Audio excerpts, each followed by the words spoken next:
প্রয়োজনে ভয় পান, তবে ভীতু হবেন না। অনাবিল সেনগুপ্ত। ভয়, এই অনুভূতিটাই আজ মানুষের জীবনে সবচেয়ে গভীর, সবচেয়ে প্রবল আর সবচেয়ে নীরব শত্রু। চারদিকে নির্যাতন, ধর্ষণ, সন্ত্রাস, কুসংস্কার, উগ্র জাতীয়তাবাদ, সামাজিক অনিশ্চয়তা।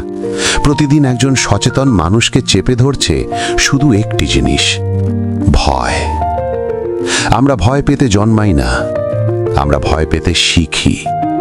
শিশুবেলা থেকে ভূত আসবে, ডাইনি নিয়ে যাবে, পুরনো বাড়ি, কবরস্থান, অন্ধকার পথ, গল্প, সিনেমা, লোককথা সব মিলিয়ে শিশুর মনে রোপণ হয় ভয়ের প্রথম বীজ। ভয় শুধু অনুভূতি নয়, এটি মস্তিষ্কে ঘটে যাওয়া একটি চেইন রিঅ্যাকশন। একটি শব্দ, একটি ছায়া, একটি স্মৃতি অ্যামিগডালা নামের মস্তিষ্কের ছোট্ট অংশটিকে সক্রিয় করে দেয়। সঙ্গে সঙ্গে নিঃসৃত হয় অ্যাড্রিনালিন, নোরেপিনেফ্রিন, কর্টিসল। হার্টবিট বাড়ে, শ্বাস দ্রুত হয়, মাংসপেশি শক্ত হয়, হাত ঘেমে যায়। এটি আমাদের বাঁচিয়ে রাখে, এটি আমাদের পেছনে ঠেলে দেয়। ভয় সংক্রামক।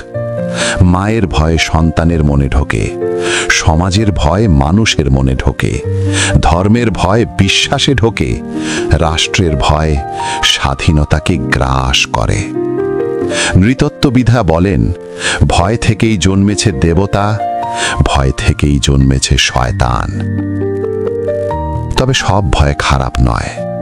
যে ভয় আমাদের সতর্ক করে, সেই ভয় আমাদের রক্ষা করে। যে ভয় আমাদের কাঠামো বানায়, সেই ভয় বিপদের সময় বলে, বাঁচো, দূরে যাও, সাবধান হও।